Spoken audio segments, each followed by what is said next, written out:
जय जगन्नाथ आउ गोटे नुआ ब्लॉग को स्वागत। तो सांग मैंने बहुत दिन हेलाणी आमर ब्लॉग आसी नाला तो मोर काम थी जगू एवं कंटिन्यूसली ब्लॉग आसो। ब्लॉग रे देखिए जाजपुर केतोटा प्रसिद्ध स्थान आम बुलवाक जाऊँ। तो मु क्या सहित जाऊँगी आपड़ी तो मो मामू घर फैमिली सह जाऊँ मैंने जाजपुर केतोटा स्थान बुलवाक। आउ जो मैंने चैनल को फास्ट टाइम कर आसती प्लीज लाइक शेयर सब्सक्राइब करूँ। वीडियो को शेष देखो।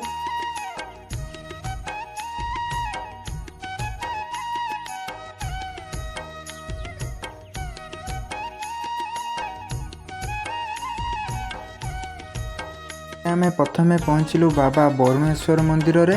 तो एबे किसी लोक विशेष आसी ना देखु आज तो सोमवार तो सकाल सकाल पहुँची जाइलु बाबा बरुणेश्वर मंदिर रे। तो एबे चलतु भितर को जीवा। एटा बहु पुरातन मंदिर।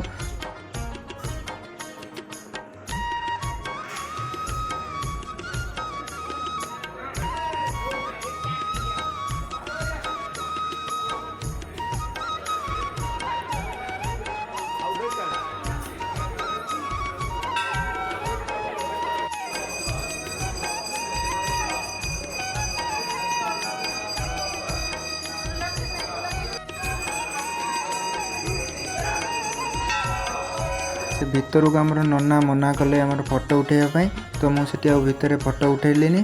तो ये बाहर देखु बहु पुरातन शिवलिंग सब ये स्थापित होती।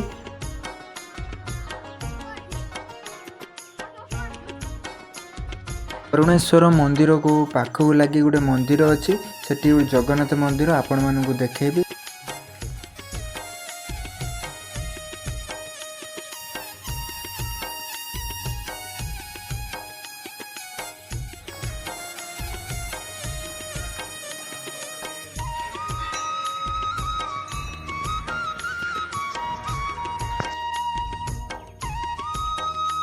जगह आम जो जाइलु संतोषी माँ को मंदिर देखो सांग मैंने बहुत सुंदर भाव में या मंदिर आपण भीतर भी बुलेकी देखेबी। तो भितर आउरी या मंदिर सुंदर भाव में आमर कारुकार्य होती मंदिर भितर।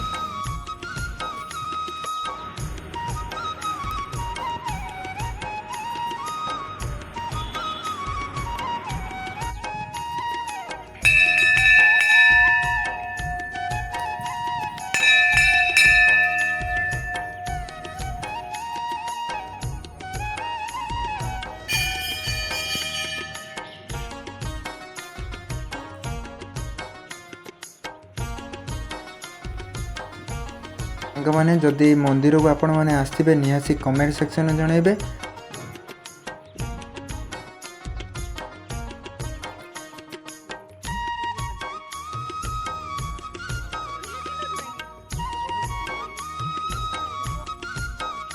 स्थान में जो मंदिर को जाऊँ माँ बिरजा मंदिर माने भारतर शक्तिपीठ जी अच्छा ये गोटे शक्तिपीठ। तो ये बहुत पुरातन मंदिर। सांग मैंने माँ बिरजा मंदिर आसी निहाती कमेंट सेक्शन जनइबे।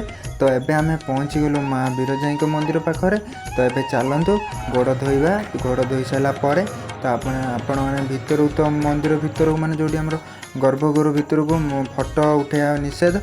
तो आपण बाहर जी सब मंदिर अच्छी बुलेकी देखेबी। तो आपण मैंने वीडियो शेष जोड़ी रुहतु।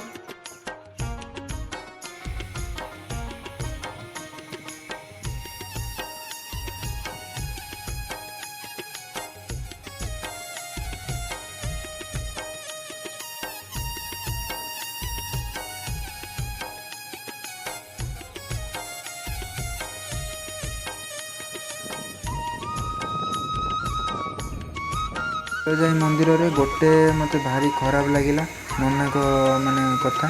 तो ये भोग खाली गोटे करदे 500 टंका ने माने कौन लुटुचन माने एत लुटुचन नना माने कौन माने आसबे निहाती जानी ये नना कौड़ा लुटुचंती। माने गोटे भोगर चार्जेस पड़ू 500 टंका।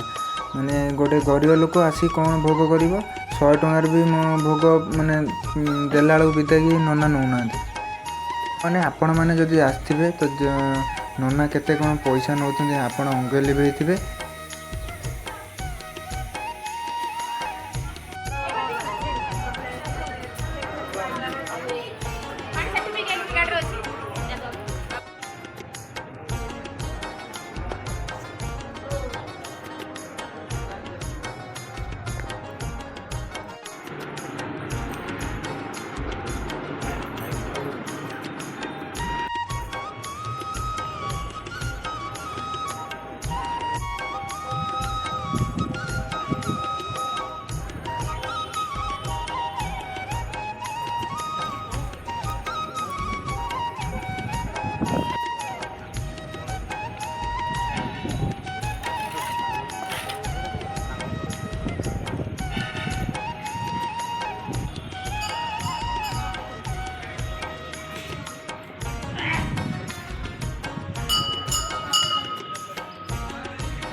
ହାତ ଦେଖା ବାବାଙ୍କ ପାଦବାପା ସବୁ ଦେଇ ଯାଆନି ସବୁ ସୋମବାର ବୈଶାଖ ମାସ ସବୁ ପୂଜା ଆଣିଛୁ ସବୁ ଦେଇକି ଯା ଅସୁବିଧା ମାସରେ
ଆପଣ ଦେଖନ୍ତୁ ଯାଜପୁର ଗୋଟେ ବିରାଟ ଷ୍ଟାଚ୍ୟୁ ବନା ହେଇଛି ଆମର ଶିବଙ୍କ ଷ୍ଟାଚ୍ୟୁ ତ ଅଳ୍ପକେ ଆପଣମାନଙ୍କୁ ଦେଖାଯାଉଥିବ। ଚତୁର୍ଥ ସ୍ଥାନରେ ଆମେ ଆସିଛୁ ଜଗନ୍ନାଥ ମନ୍ଦିରକୁ। ତ ଆମର ଯାଜପୁରରେ ଦେଖନ୍ତୁ ବହୁ ପୁରାତନ ମନ୍ଦିର ଜଗନ୍ନାଥ ମନ୍ଦିର।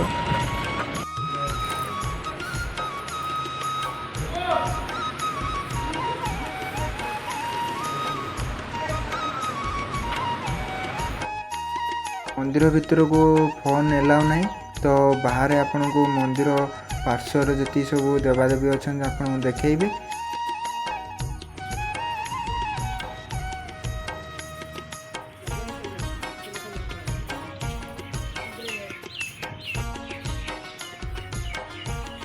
ସାଙ୍ଗମାନେ ଆମ ଶିବ ମନ୍ଦିର ଦେଖିଲେ ଦେଖନ୍ତୁ ଏଇ ଯେଉଁ ପଥରରେ କେତେ ନିଖୁଣ ଭାବରେ କାରିଗରୀ ହେଇଛି ତ ଆକୁ ମନ୍ଦିର ସାଇଜ୍ କରି ରଖାହେଇଛି। କେଉଁ ଭଗ୍ନ ବିଶେଷ ମନ୍ଦିରର ରଖାହେଇଛି ଏଠି। ଯଦି ସାଙ୍ଗମାନେ ଜଗନ୍ନାଥ ମନ୍ଦିର ଯାଜପୁର ଆପଣମାନେ ଆସିଥିବେ ତ କମେଣ୍ଟ ସେକ୍ସନ୍ ଜଣାଇବେ। ତା ସହିତ ଏଠି ଗୋଟେ ସୁନ୍ଦର ଡ୍ୟାମ୍ ଅଛି ଆପଣମାନଙ୍କୁ ଦେଖାଉଛି ଦେଖନ୍ତୁ। ତ ବହୁତ ସୁନ୍ଦର ଭାବରେ ଏଠି ପରିଷ୍କାର ପାଣି ଅଛି। ଭିଡ଼ିଓ ଏଇଠୁ ଏଣ୍ଡ କରୁଛି। ବ୍ଲଗ୍ କେମିତି ଲାଗିଲା ନିହାତି କମେଣ୍ଟ ସେକ୍ସନ୍ ଜଣାଇବେ। ନେକ୍ସଟ ଭିଡ଼ିଓରେ ଆଉ ଗୋଟେ ନୂଆ ସ୍ଥାନ ଦେଖିବା।